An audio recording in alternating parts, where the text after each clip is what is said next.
What a privilege and honor it is for each one of us to have His Holiness and His blessings today on such an important webinar which we are organizing with the grace of God Almighty and with the blessings of His Holiness Dalai Lama Ji.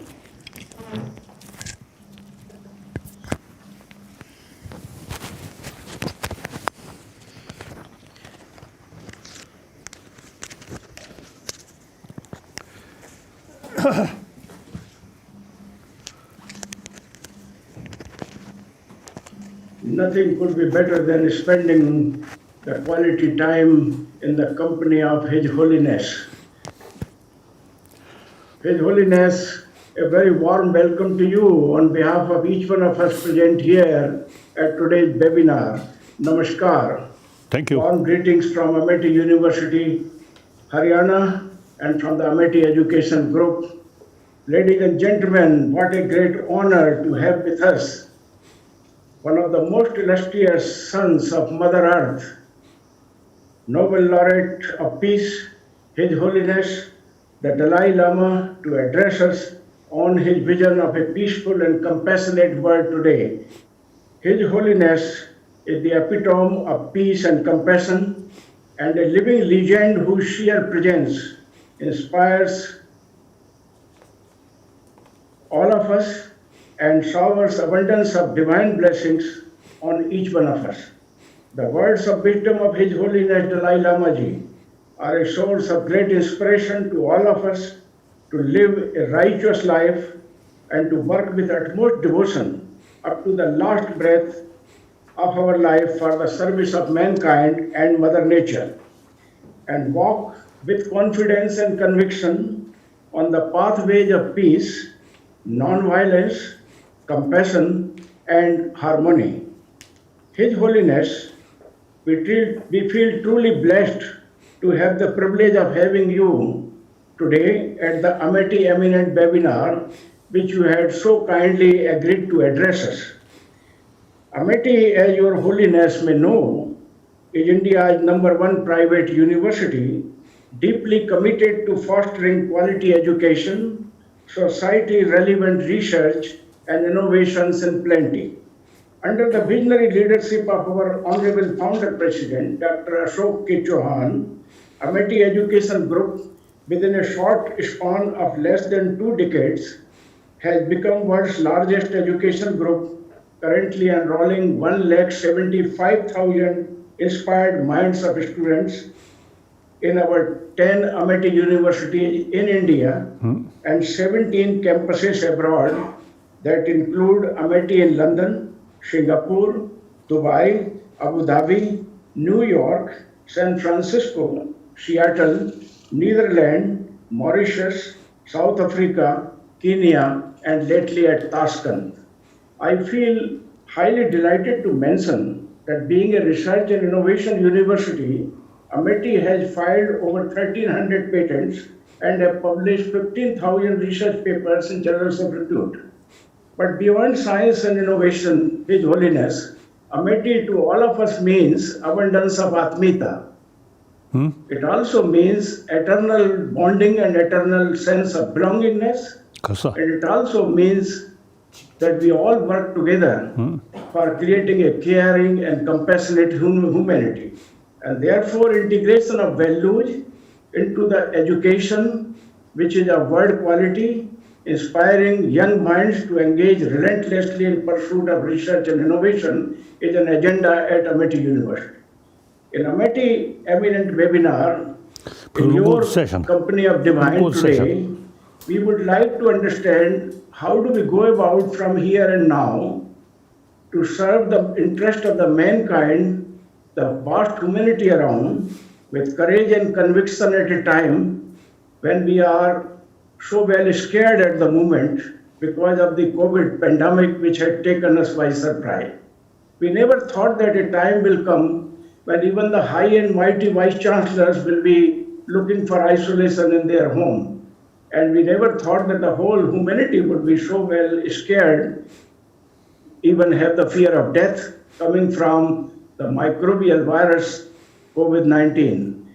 So power of microbial kingdom has suddenly become more important, more powerful than the power of guns and nuclear missiles. And we want to understand how do we go about now waging a war against such like deadly viruses and create a compassionate community.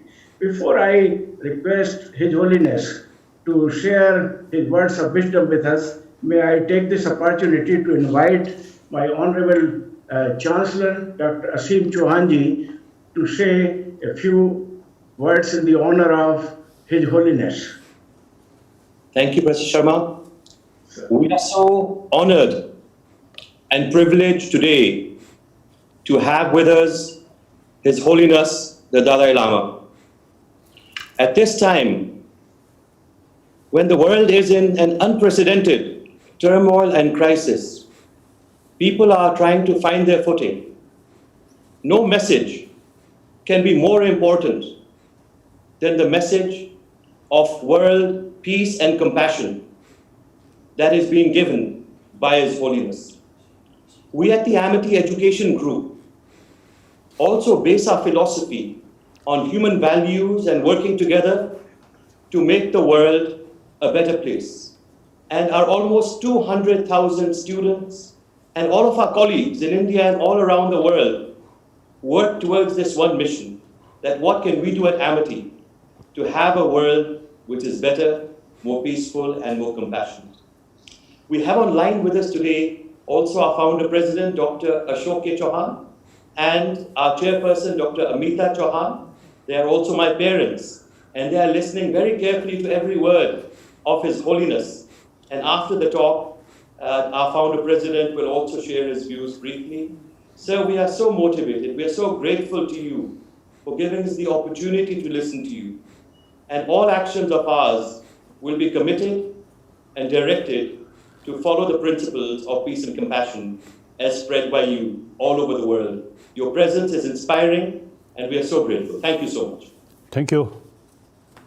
His Holiness, we are looking towards your words of wisdom to inspire us beyond our imagination and to join you in your crusade, in your mission to create a world of peace and compassion all around, including here in India, where we need it in plenty too. Your words of blessing will be a source of great inspiration and guidance to each one of us in the educational institutions, in industry, and in the society at large. Please bless us with your words of wisdom today. Thank you. Certainly, it is a great honor to talk with you and share some of my own, I'll say, His Holiness, can you please unmute the mic? Kasa? Mic of His Holiness. Kai? Oh, yes. Kasa? Not working? Okay. Huh? So, I always, consider Indian brothers, sisters is something very close to me because I'm the student of Indian thought. Since the 8th century,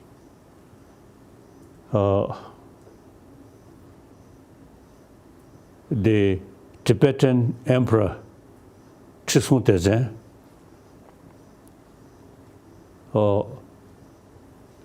although at that time the very close link with Chinese emperor, so you see quite strong Chinese Buddhist influence. You see, their tradition mainly, meditate. Even today, the Chinese tradition, they prefer simply meditate, not much pay attention for study. And then the Shenda Rakshita, then Tibetan emperor, invited top scholar of Nalanda institution. His name, Shanda Rakshita. He himself, great logician and a philosopher. So therefore, you see, we are the student of Nalanda tradition. So, and then also, you know, this country, over 3,000 years, already developed concept of ahimsa, karuna. Buddha, Shakyamuni Buddha himself, product of that Indian tradition. Ahimsa, karuna. And you see, over 3,000 years already developed the concept of shamatha, single-pointed meditation, and then concept of vipassana, analytical meditation.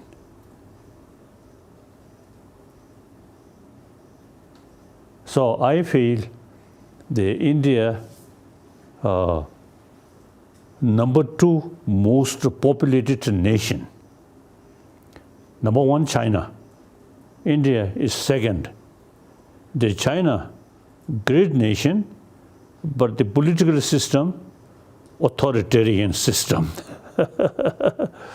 Now, in free world, India, the number 1 big populated, democratic, freedom, because of the free country.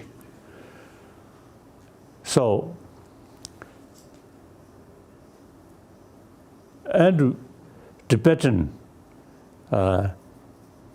except there are some Muslims, and some very late, I think, in 20th century, or not late, I think, the early part of 20th century, some Christians, some missionary school in Batang area. So otherwise, I think 90% are Buddhist. You see, we consider India as Arya Bhumi.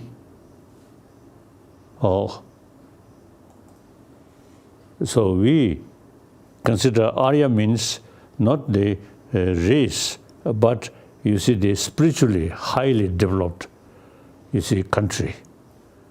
And then Tibetan, as a Buddhist, once a life, you see, pilgrimage to Buddha Gaya. Like millions of Muslims go to Mecca. Similar, we Tibetan, so once a life, you see, a pilgrimage to Buddha Gaya. So, and then, you see, we have some very special sort of connection. So sometimes I expressing, we are actually chela of Indian Guru. So ancient time, you Indian are Guru. And modern time, now I don't know. I think since we chela, sincere chela, learn many sort of knowledge from Indian Guru. Now Guru not much pay attention about this ancient, you see, Indian knowledge. You pay more attention about modern education, about material value. So we, Chela, is over 1,000 years, we kept all this knowledge. You see, we, this is not just meditation. as I mentioned briefly, we must pay attention, study. The Shanda Rakshita, he introduced Buddhism according to Nalanda tradition. So he himself, great scholar, logician. So we sincerely follow his advice. So according to Nalanda tradition, logical approach, even Buddha's own word, we not easily say yes. We always raise question, why Buddha stated that? And thinking, reason.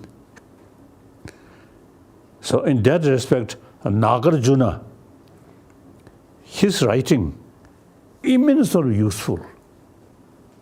I myself also, you see, daily my practice is to recite some verses of Nagarjuna.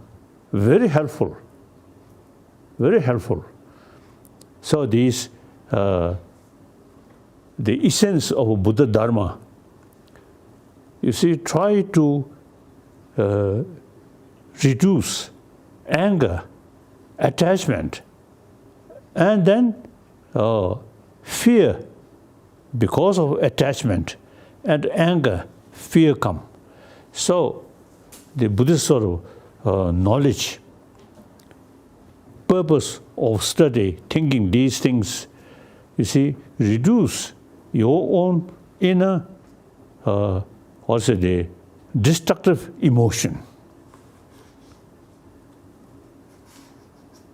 So the my own case, my daily practice, you see, the two things, bodhicitta, altruism, based on karuna,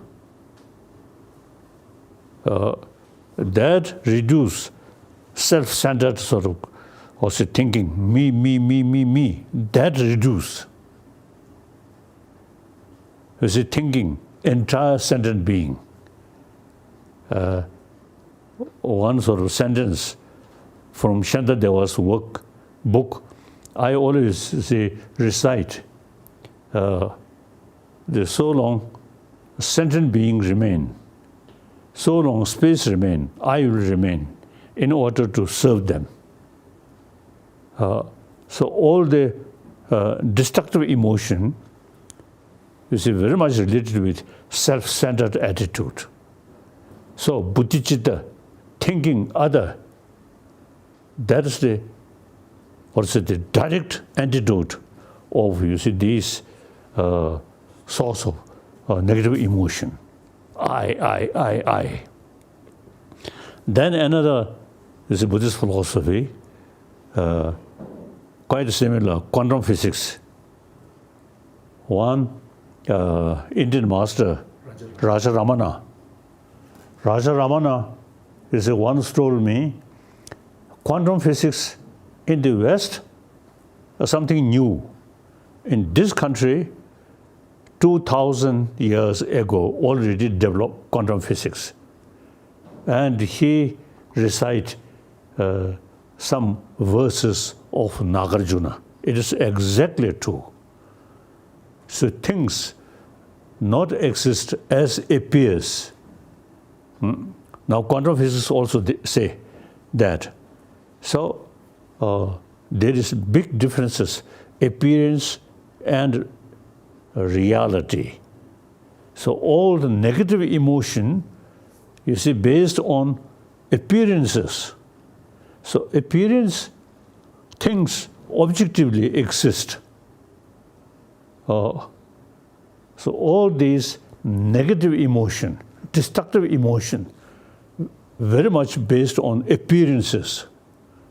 So the antidote of that go deeper way, then like enemy or friend appears something objectively exist. But according to quantum physics, deeper level we can't find. So the Nagarjuna's theory, things are empty. The reason, emptiness, not nothingness, but things exist due to different factor. So we call patit samupanda. So things appears something independently exist, but actually things exist due to many other factors. Now, for example, the negative sort of thing appears you very uncomfortable and develop fear and anger. So if you investigate, then the negative force not exist as appears. Or negative emotion is almost half due to your own mental attitude. The worst kind of sort of a troublemaker, if you think different way, or that troublemaker, you see, gives me opportunity, practice of patience, practice of compassion. Then you see, instead of anger, fear, you may feel gratitude. So, for practitioner about altruism, enemy is your teacher. And then the philosophical sort of explanation, things does not exist as appears. Now some Chinese student in Gansu University, I sent some book which we publish here, Buddhist Science and Modern Science. So when the university professor, some of them, you see, have the opportunity to study, to look, then they explain Tibetan Buddhism is true Nalanda tradition, and that Buddhist tradition is very scientific religion. Some of the Chinese, you see, professors, you see, express that. So, the Nalanda tradition, you see, always you see, use reason, experiment. So that's very scientific way thinking. The Buddha himself, you see, express, oh, my follower should not accept my teaching out of faith, but rather thorough investigation. So all this knowledge, you see, from India, so we consider you as our guru. Now, 20th century, guru, not much knowledge, these things. All these gurus' knowledge, as we sincere, trusted chela, we kept. So today, the reality, I think something different. Traditional chela become guru. Traditional guru, not much knowledge. So now, I have 4 commitments. Number 1 commitment, I'm a human being. I always see, believe and express as the many occasions. Entire 7 billion human beings, we are same human brothers, sisters. And according some scientists, we are social animal. So individual's life depend on the community. So now today, entire 7 billion human beings are one human community. Now there is not much sort of differences, Easterner, Westerner, Northerner, Southerner. We all, like economy, the modern economy, no national boundary. So with help of technology, now whole world, whole 7 billion human beings are actually is the same family. So my number one commitment is promotion of sort of concept of oneness of 7 billion human beings. This, I believe, a lot of problem in the past and even today, we too much emphasis small country or community, nation. So the antidote of those problems which we too much emphasis individual, community or nation, even use religious belief, is a strong feeling of we and they. And then you see problem, including killing. So the antidote of that, we must develop concept of oneness of entire 7 billion human beings. The way we're born, 7 billion human beings, same. You see, we all, survived with mother's milk. Mother's milk is the signs of compassion. So each of us is born that way and survived. And at the end of our life, the compassionate attitude showing surrounding people, the dying person, very much happier. The dying person is surrounded, maybe some doctors and something expert, but not much showing human affection. Then the dying person, sometimes may doubt. So unhappy. So compassion is at the beginning of our life, and at the end of our life, karuna is key factor. So in this country, as I already mentioned, we already implemented karuna, implementation of karuna we call ahimsa. So Indian, we as a sort of student of ancient Indian master, so now I fully committed to promote concept of oneness of 7 billion human beings. Number 2 commitment, I'm Buddhist. The religious harmony, that's my second commitment. It is really unthinkable with the name of religion, fighting, killing, unthinkable. All religion, the philosophical field differences. Theistic religion say God, creator. Non-theistic religion such as Buddhism and Jainism and so on, no concept of creator, but ourself a creator, and due to one's own karma. And here, India's sort of concept of Atma, beside this body, this mind, Atma, there. The continuation of Atma is a previous life, and this life, from this life, next life. So there is no creation.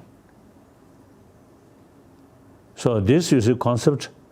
Now already, there are cases, young children,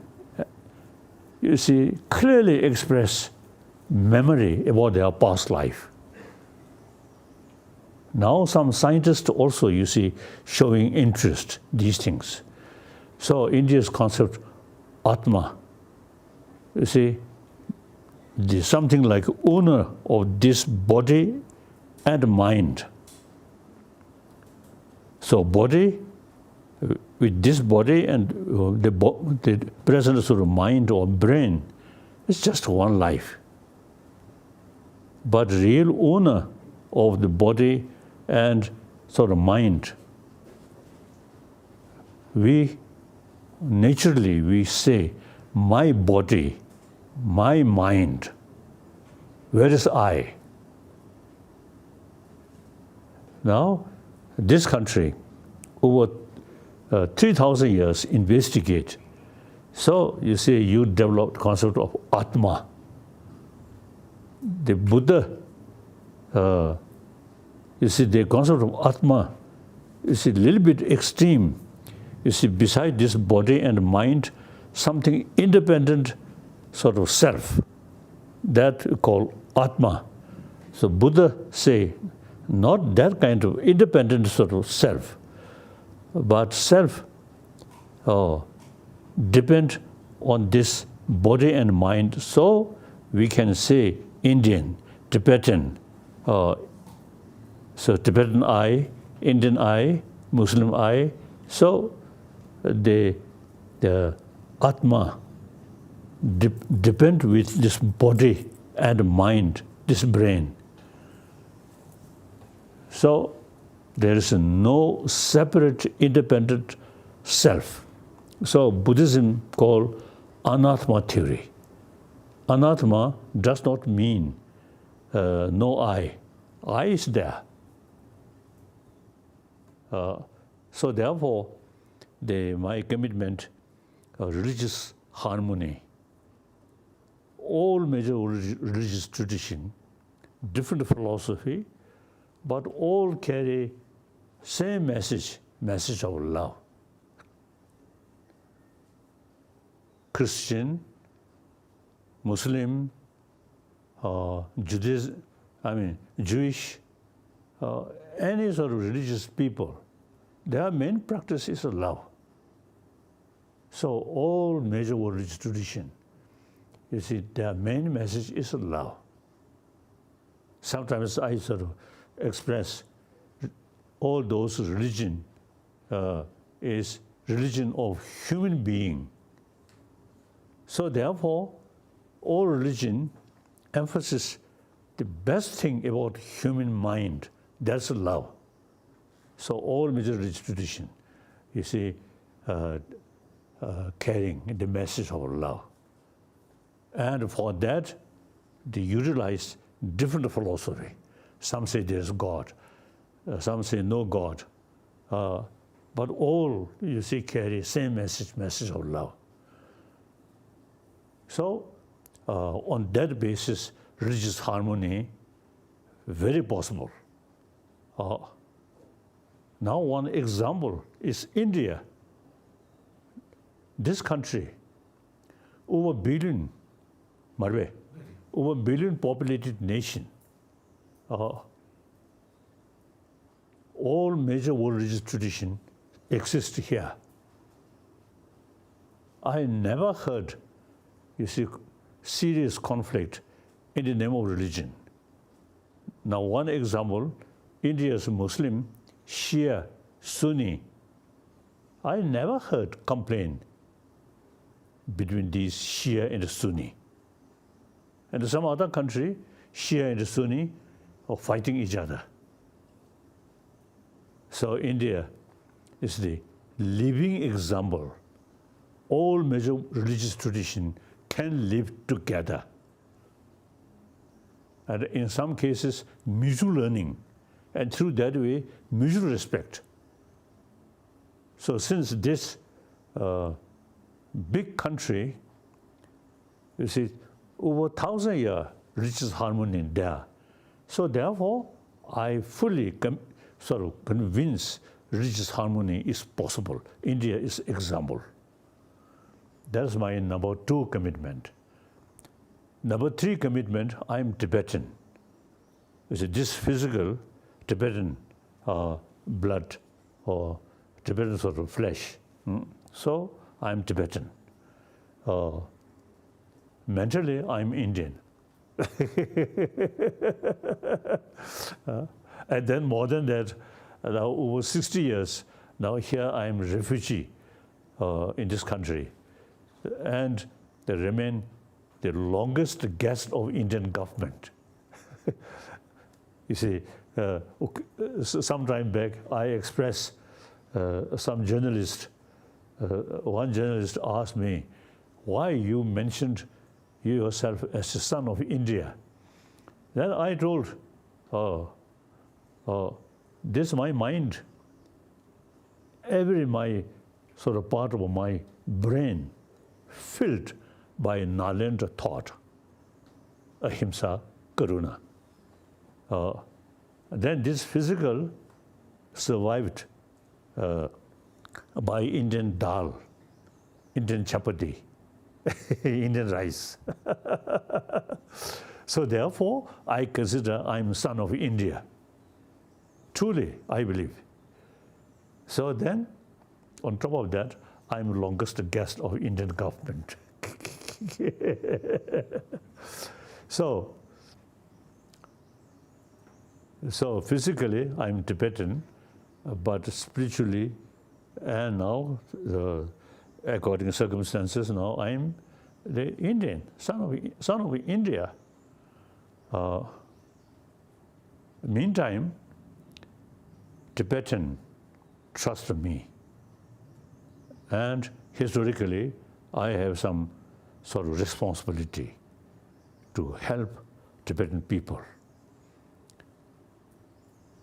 So my main concern, the political matter, since 2001, I already retired. We already have elected political leadership here in this country. And then my main concern is ecology of Tibet. I feel, you see, Tibetan ecology not only concern for 6 million Tibetan people, but you see, because all the river, major river, which cover Pakistan, India, and Burma, Thailand, and then Vietnam, these countries, Mekong River used to come from Tibet. Then China, Yellow River, come from Tibet. So you see, Tibet, people usually call roof of the world. So it is high altitude, so usually cold. Therefore, you see, the snow kept there. So ultimately, major rivers which cover whole Asia, you see, the ultimate source, Tibetan sort of also the plateau, like that. So they pay special attention about the Tibetan ecology.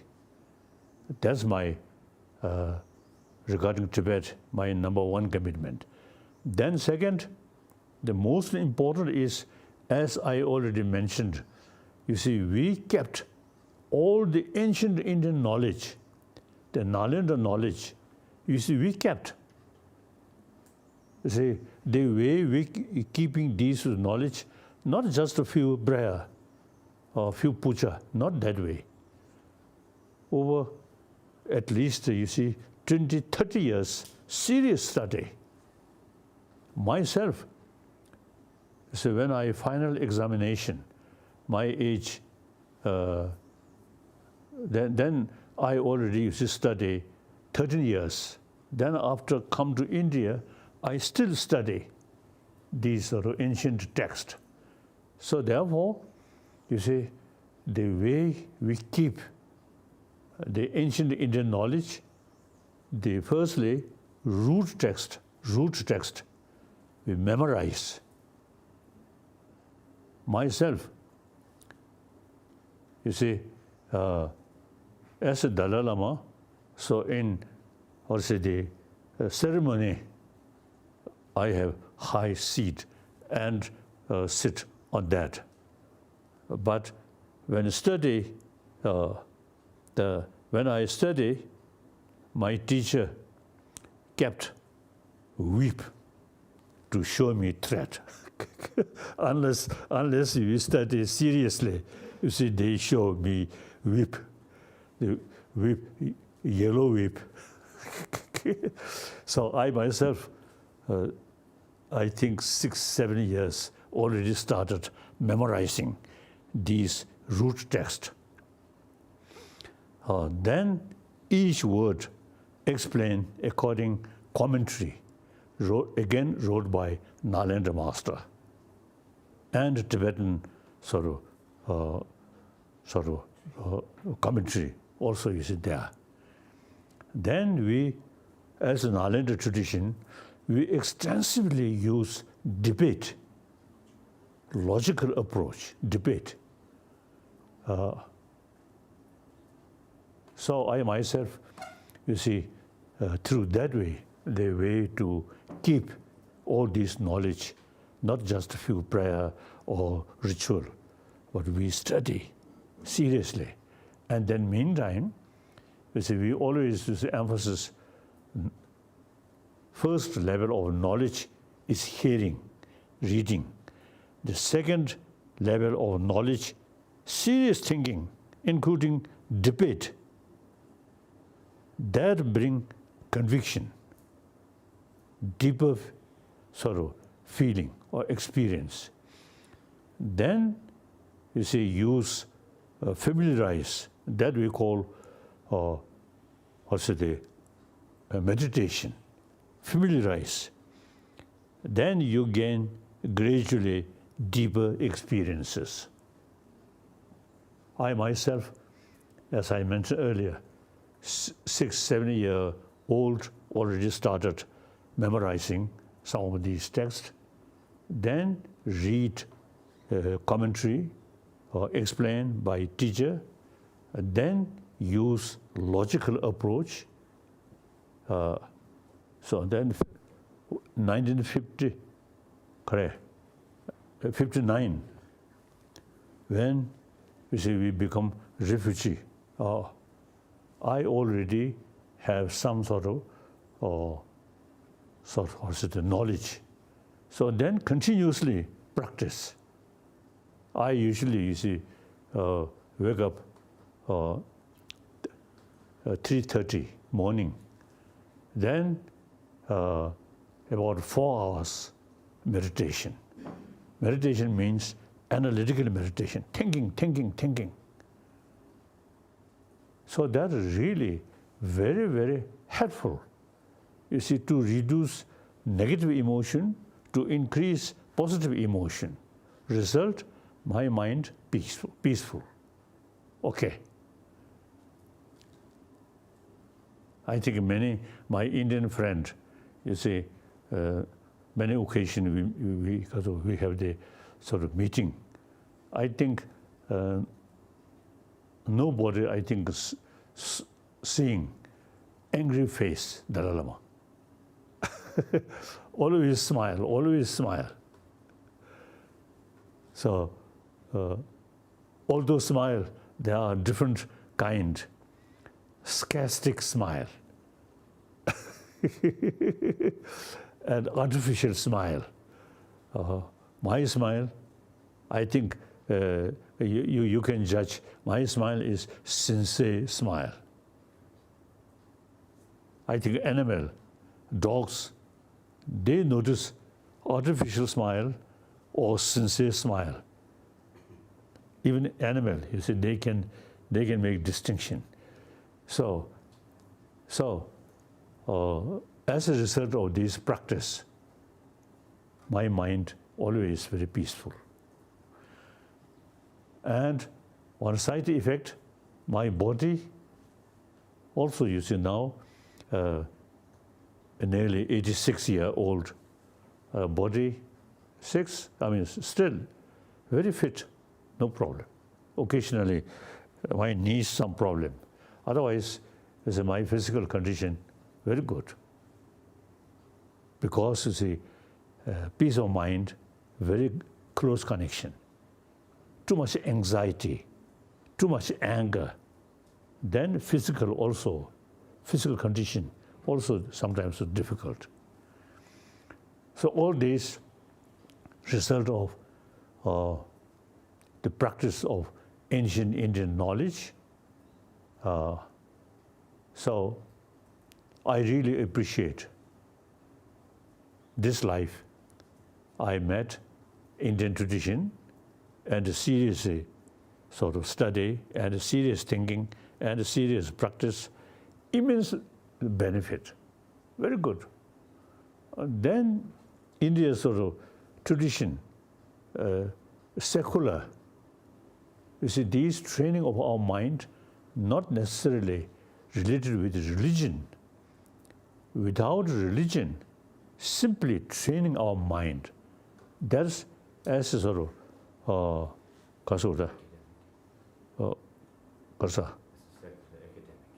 as a knowledge or academic subject, not religious subject.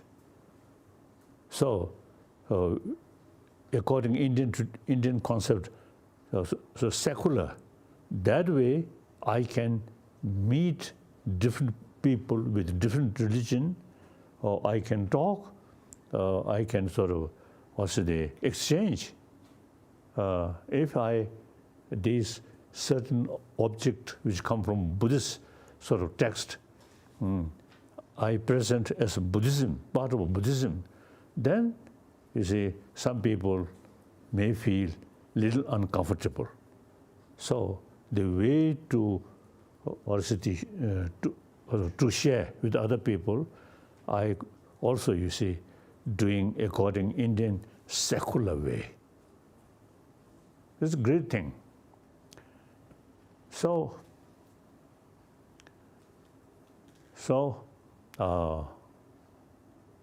as a son of India, I think carry the ancient Indian knowledge, which something relevant to today's world. So usually I also use it describing I'm sort of also carrying Indian thought wherever I go, non-violence, or wherever I go, always. So I am messenger of ancient Indian thought, ahimsa, karuna.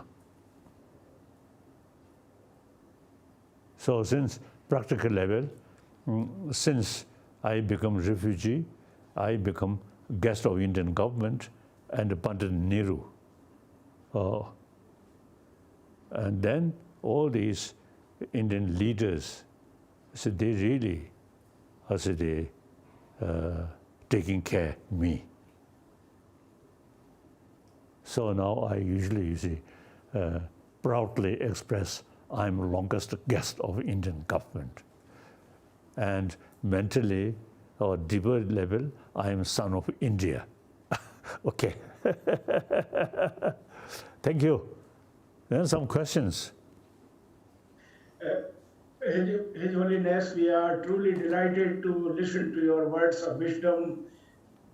Oneness of humanity, of course, is the central message of His Holiness.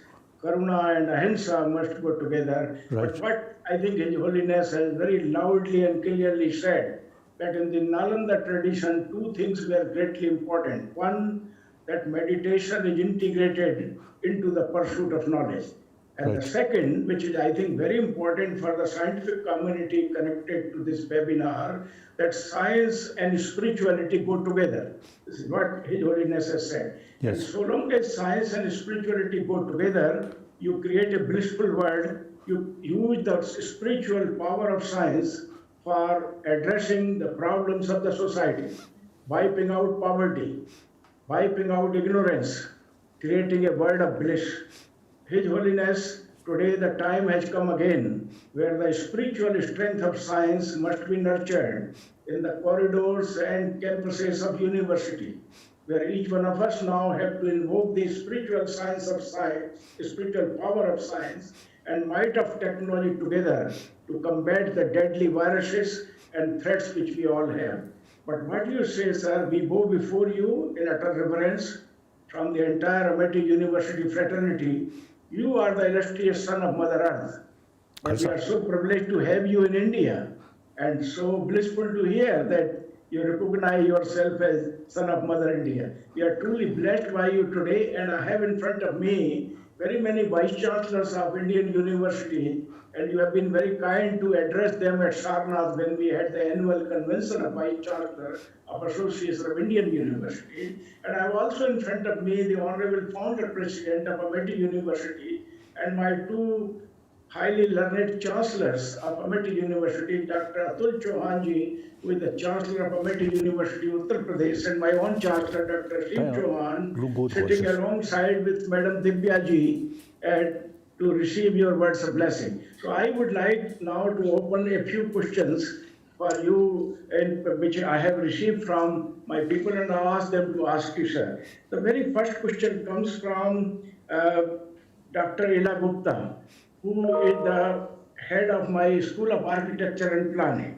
And she wants to ask a question. Dr. Ila Gupta, straight away go and show your reverence to His Excellency and ask your question. Dr. Ila Gupta. Way forward for peaceful communities when they feel that violent forces are going to destroy the values of peace and compassion. Speak little loudly and bring your microphone close to your lips. Good evening, Your Holiness. I want to ask, what is the way forward for peaceful communities when they feel that violent forces are going to destroy the values of peace and compassion? His Holiness, when the violent forces are destroying the peace and harmony, what is the way forward to create peace and compassion in this world? See, Karuna, actually, you see, according to Indian tradition, or as a matter of fact, you see, India's ahimsa, you see, comes from Karuna. Karuna there, they never want to harm other, or always willing to help other. So you see, sort of violence harming other. So ahimsa, non-violence automatically come. And then think more seriously, utilize human brain properly. Then anger, you see, may destroy your enemy, but mainly destroy your mind, your peace of mind. And anger constantly develop, then very, very harmful for your own body. And in your own family, your own neighbor, you see, if you remain angry person, then nobody come close to you. Everybody, oh, that person always shouting, always anger, so avoid. Then, as a result of the anger, eventually you become lonely. That's very much against the basic human nature. We are social animal. So we must sort of have as a close friend. For that, genuine sort of karuna, ahimsa, and karuna there, then a friend comes. So anger, very much sort of against, actually very much against the basic human nature. We are social animal. Look, dogs, those dogs, or strong body, you see, close friendship with other dogs, then they live peacefully. We can see. Some dogs always barking, then become lonely. So we are social animal. You see, we have to live with other fellow human being. So it is much better live happily. So for that reason, we are not talking about religion or next life. simply our day-to-day life, more compassionate mind, or with peace of mind, then you get more friends, and you always remain among, compassionate society. His Holiness, there is another question coming from Mr. Hitesh Agarwal, a student of MSc Applied Physics. Hitesh Agarwal, please go ahead and ask your question. Good morning, His Holiness. My question is, why kind-hearted people suffer more difficulties as compared to greedy people? That's the reality. Why the kind-hearted people, nice people suffer more than the crooked ones, His Holiness? Kasa.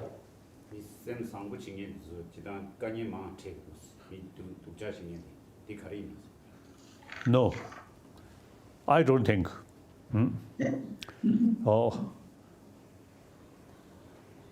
I think society where not much knowledge about peace of mind or about our inner world. You only think material value. Or then those who say tough person, they for temporary or superficial level, they more successful. Honest, humble, sometimes suffer. So that is superficial level. Here, I want to share with you the so-called modern education, very much oriented about material value. So in material value, competition, cheating each other. So for temporary, more successful, humble, honest, sometimes suffer. So therefore, is our existing education very much sort of emphasis on material value. So-called modern education come from West. In the Western world, there are moral principles side religion, just God, God, God. They are completely lacking about how to train our mind. And you see, more study about our emotion. That's only India have this knowledge. So I often feel the India 1,000-year-old tradition about our inner knowledge about our inner world, suggested compassion, these things. India already have this knowledge. Then several centuries, the Buddhist scholars, Hindu scholars, and many, explain about these things. So these we should study. Can we take another question from a young student, Hardik Ahuja, student of clinical psychology? Yes, let me finish the one sort of my sentence. India, or modern India, too much pay attention about material value. Through that way, whole sort of generation come from that kind of education and more materialistic thinking. Now time come, the Indian education field should include education, secular way, education about our emotion, about our mind, and how to tackle these destructive emotion, and how to develop constructive emotion. That I feel very strongly the Indian, modern India, I think should make effort to combine modern education and ancient Indian education about our mind, about our emotion. These things in the education field, I think, should combine these two things. In the previous century, Mahatma Gandhi ji is non-violence, ahimsa. He you see, propagate on this planet.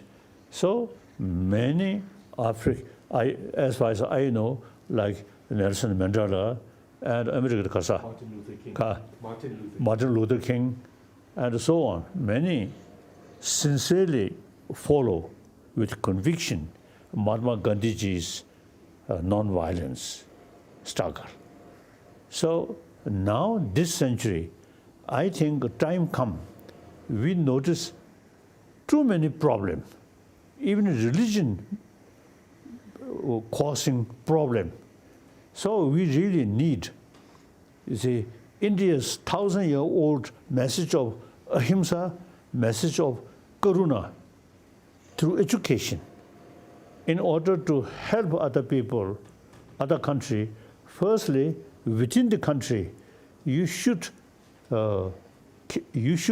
introduce a lesson about, you see, our inner world, emotion, and how to tackle these things as a sort of secular way.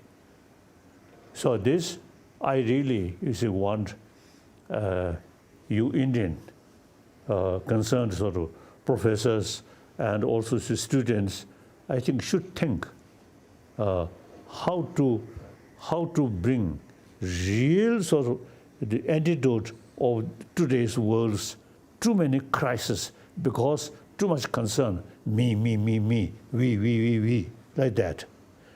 And with that feeling and the reason, economy, religion, and these things. Now, for example, this country, India, a great nation, but still huge gap, rich and poor. The poor people, they are really, you see, suffering. So, you see, the sense of concern of entire sort of human brothers, sisters. Firstly, you should revive these ancient Indian sort of thought about altruism, then show rest of the world. You see, combination, usually I describe hygiene of emotion, hygiene of physical. India have the ability to these two things combine, then show rest of the world. So so now, like you, young Indian, you should think more seriously how to educate our mind, and through that way, peace of mind and destructive emotion reduce. This, I'm not sort of talking just according text. I myself practice these things. So and one Tibetan, my friend, who spent 18 years in Chinese Gulag.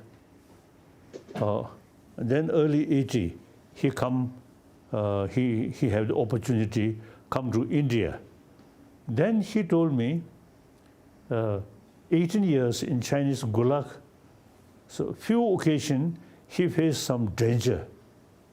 I thought danger on his life. And what kind of danger?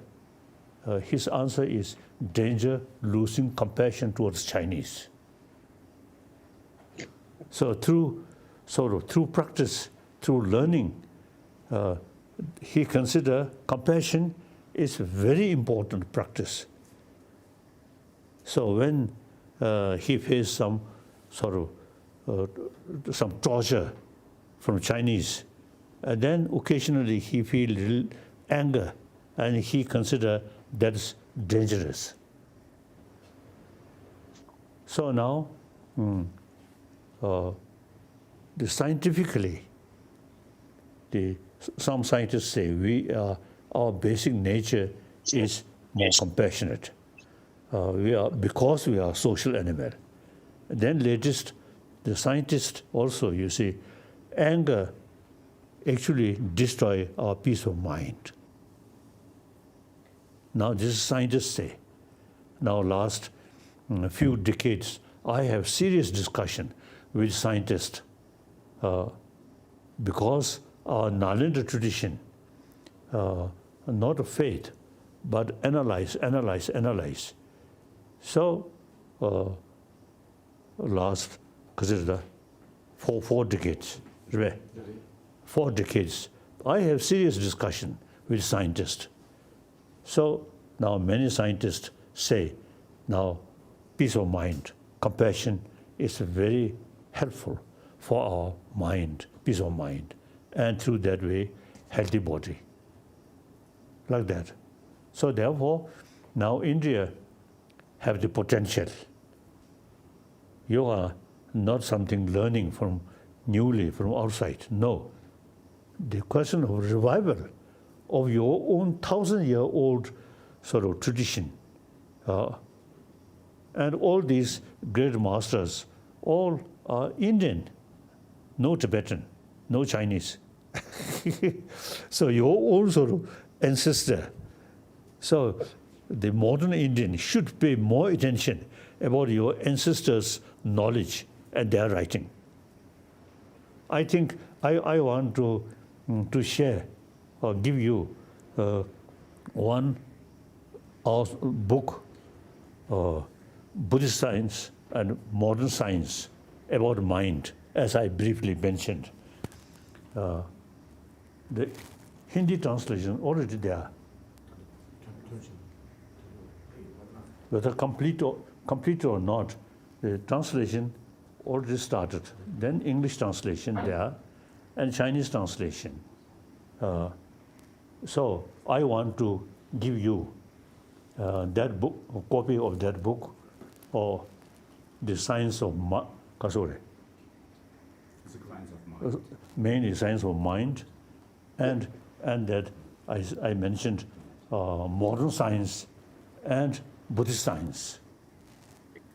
Your Holiness, this is one of the most inspiring and special of, and so many hundreds of questions that have come from all over the world. But before we continue with the questions, I would request our founder president, Dr. Ashok K. Chauhan, to say a few words.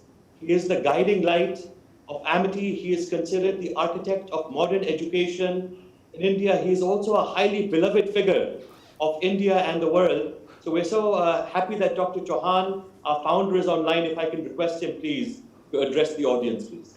Your Excellency, His Holiness, I'm Dr. Ashok Chauhan speaking. We all are so proud to listen each word of yours, each word of wisdom, and I am very confident that everybody, thousands of people in India from Amity and otherwise, and at my overseas campuses, their life would change from this hour onwards. All what you told, your 4 commitments, I think everybody will put these commitments as part of his or her life.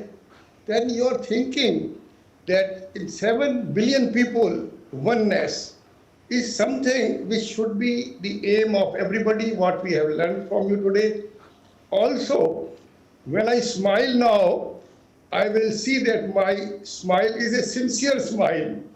These all things which you told, before I say 2 words more, I will invite you told about Guru Chela. I will invite you now to present you one of your most beloved Chela, Dr. Pradeep Chobe, the #1 in pediatric surgery in the world. Dr. Pradeep Chobe, can you get the blessings of His Holiness? Please come online, Dr. Pradeep Chobe. Certainly, yes. Good morning, sir. Yes, please. Dr. Or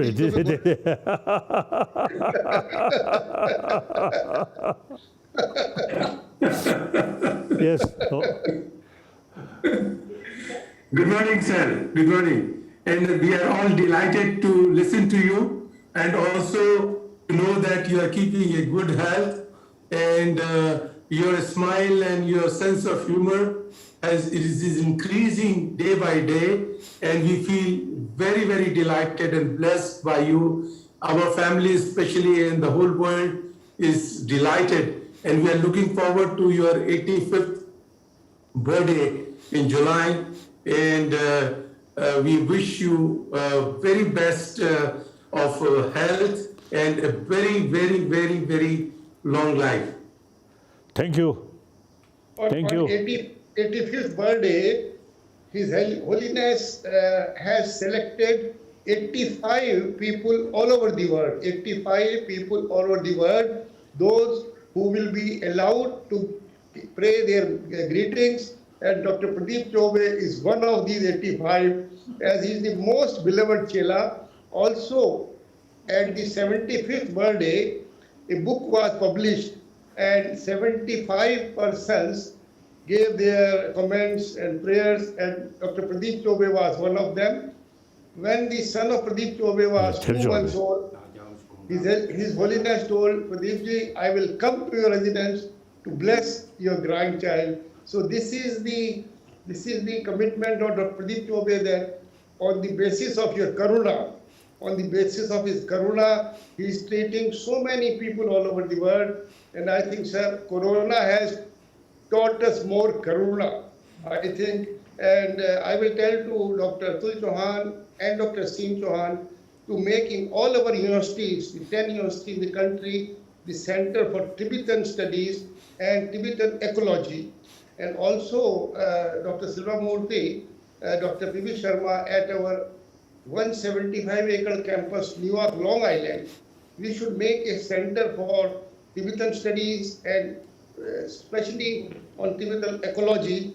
Sir, we are so proud. My wife, Dr. Amity Chauhanji, a great scholar of Sanskrit, is listening, and she is so amazingly convinced, so that to every children in every day's Haman, she told, I will tell all your preachings, and we are grateful for whole life for giving us.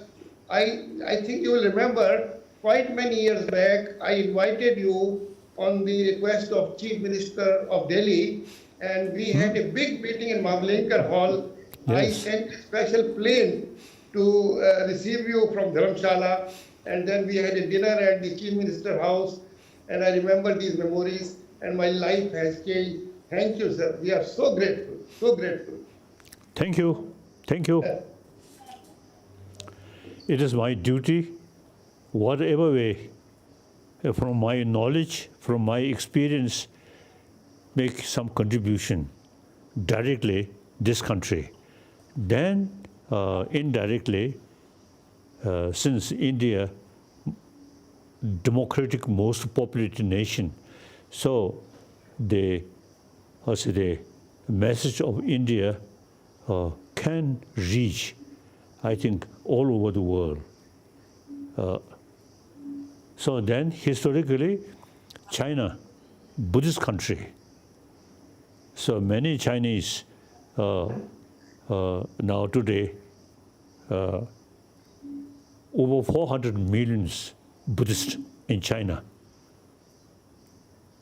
So as I mentioned briefly, those top scholar, Chinese, some university, they consider Tibetan Buddhism is a Nalanda tradition. It's very scientific. So, you see, you also, can share with your another big nation, most populated nation. India and China, two most populated nation. So you can make some significant sort of contribution for a happy world. At present, China, totalitarian system, no freedom of speech, no free press. But that will change, Okay. People always remain. The government or party, from time to time, change. So Chinese people, as I already mentioned, many Chinese, the government level, some criticize me, but people's level, they really showing loving kindness towards me, and also they appreciate some of my teaching, like that. So, thank you. See you again. Before we finish, we would, if you, with your permission, His Holiness, can we take one or two more questions? In fact, one of the brilliant questions is coming from one of our PhD student of nanoscience and technology, Mamta Thakran, who is saying that because of COVID-19, many people lost their jobs. Businesses and dropping down day by day, and hence they are getting into depression. What can we do to overcome their depression and help them at this hour of crisis, His Holiness? And now the causes for every moment, you see, every thought, you see, due to its cause and conditions. Now you should analyze the causes of your depression somewhere. Now here, one great Indian master of Nalendra, he mentioned when we face some problem, some difficulties, we should analyze. If that difficulties or problem can overcome, then no need worry, make effort. If the problem, no way to overcome, then no use worry. Very practical, very practical. So now my own case, when I think 10 years ago, 20 years ago, I'm quite young, now quite old. But that, you see, now nothing can change. So old age, also one beauty, you see, more experience. So young people, a lot of enthusiasm, but much less experience. So old people, as an old person, is try to share. And then young people, physically, mentally young, so full of energy. So thinking these lines, if something something you can overcome, then no use depression. Thinking, try to how to overcome. Your Excellency, I have hundreds of questions before me, but I know your time is so precious. We are truly blessed. But can I take your permission to allow Dr. Rajendra Prasad, one of the greatest scientists I have in Amity University system, to ask a brief question? Yes. Dr. Rajendra Prasad, please. All right. His Holiness, it's a treat to listen to you and to see you so closely. I have a question out of the topic. My question is that life is unpredictable. If given a chance to rewind your life, will you change it or will you do the same thing all over again? What a question coming from the scientist who is asking His Holiness, given a chance to rewind your life, to give you a choice to do it all over again, would you, Your Holiness, come back and bless us for thousands years more? Kashasa.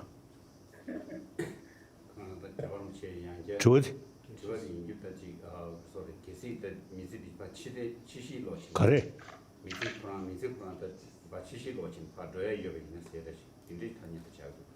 심어서 그래.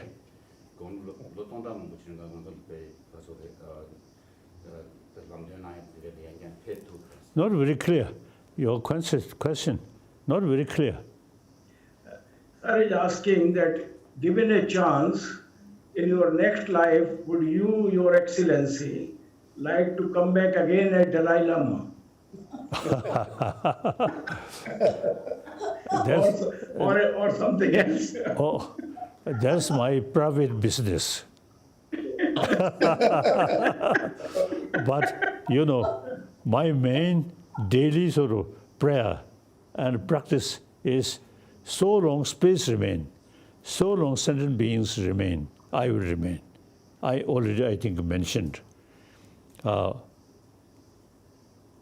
And then, within this lifetime, whatever way I can serve other,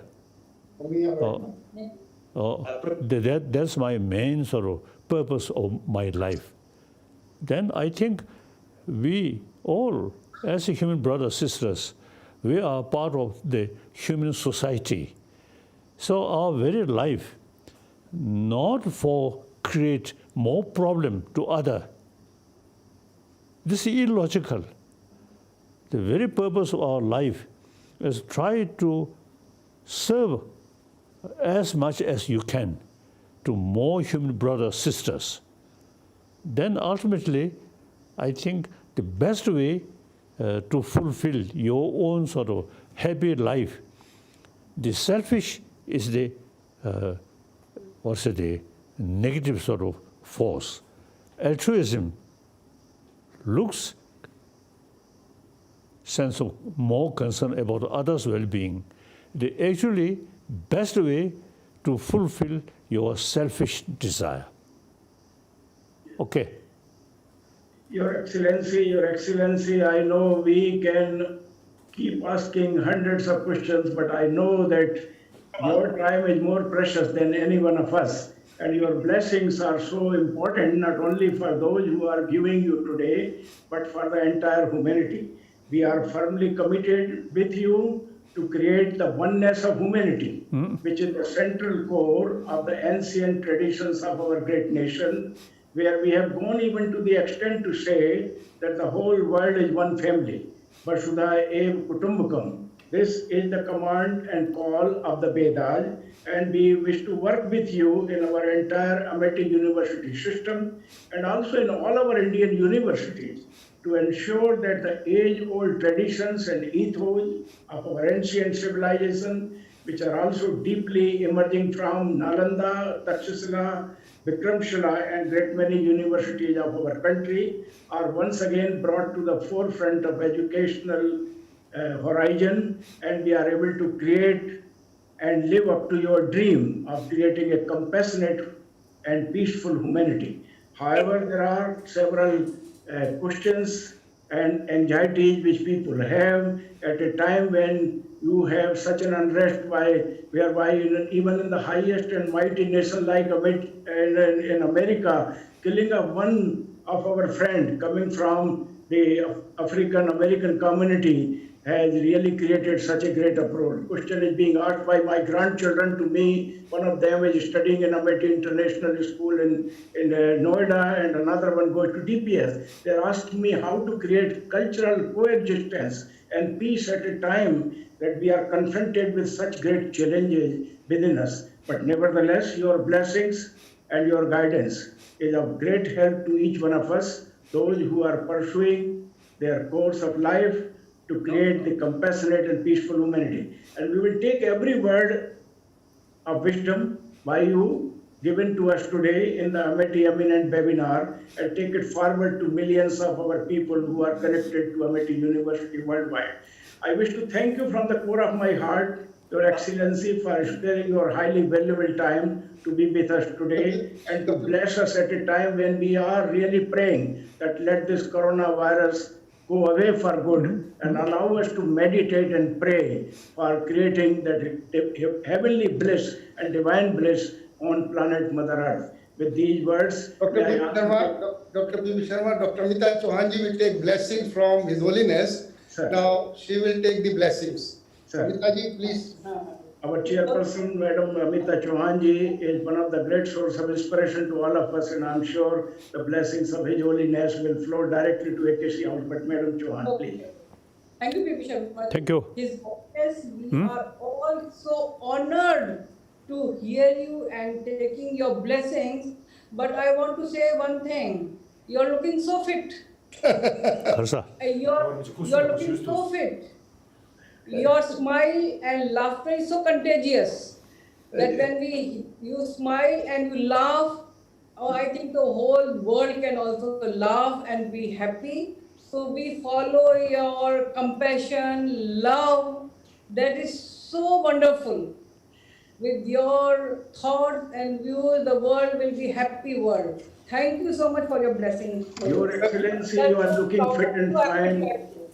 Your Excellency, you are looking fit and fine. You look more younger than even a Vice Chancellor like me, Your Excellency.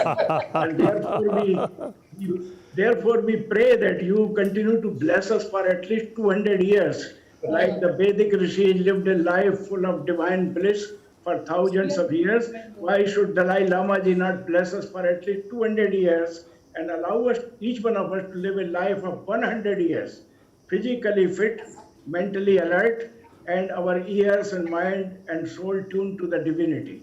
This is what we pray for you, sir. Let you continue to bless the vast humanity, not only up to the age of 100, but 100 plus, up to 200 years. Our prayers are for your long, happy, healthy, and smiling life full of divine bliss for the benefit of humanity. With these words, may I take this opportunity once again to thank you on behalf of the Honorable Chancellor, on behalf of the entire Amity University family, and on behalf of the learned Vice Chancellors and scientists and students and members of the faculty and HOI, and great many who are connected through Amity University live telecast, that for your highly valuable. We are truly blessed today. Thank Your you. Excellency, I'm feeling so blessed that whole day today I can go without food. In fact, only chanting, doing meditation in my office or in my residence. Thank you so much indeed once again, and our utmost reverence and respect to you and to your entire team for giving us this honor of having you with us at Amity University webinar. Thank you. Then I want to share one sort of story. Right. One occasion in Delhi, Yes. every morning before my breakfast, I come out my room, and then they always, Indian police, you see, always there. So I said, hello. Then they also, you see, they expressed to me very warmly. Then I asked, judging my face, how old? I asked. Then they say about, I think, 70 or something. Then at that time, my age, young, I think already 80 or something. Then I told them, my age now over 80 years. Then the police, then I asked, judging my face, how old? They say 70 or something. Then I teach them, look at my face, and then my mouth, quite beautiful. More lipstick, but quite red. Then I show the police, or look, my lips and my teeth. Then they also express naturally, you see, very happy smile. Then I acted. Then all the police who sort of there, they always, everyone laughing. So I want to share with you.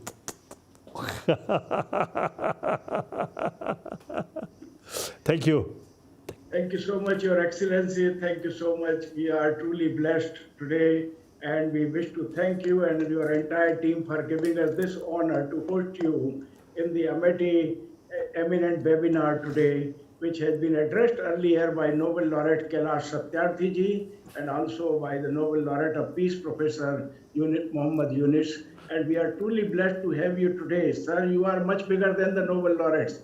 You are the noblest soul on planet Mother Earth, continuing to bless the entire humanity. And we feel truly honored and truly blessed by your kindness to be with us today. Thank you so much. Thank you. God bless you, sir. Thank you. Thank you. Bless us for 200 years. Thank you.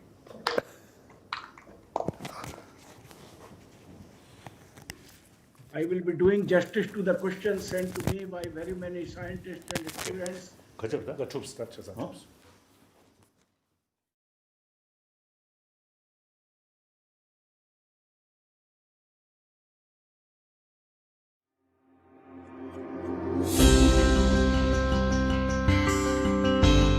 With conviction, commitment, and clarity, with an unshakable vision of His Holiness the Dalai Lama,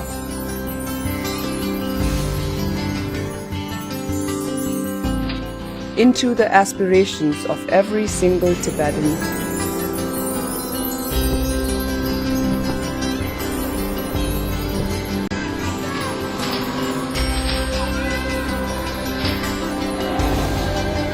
Through the resolve and leadership of the Central Tibetan Administration, we bring to you the truth about Tibetan cause and leadership of the Central Tibetan Administration.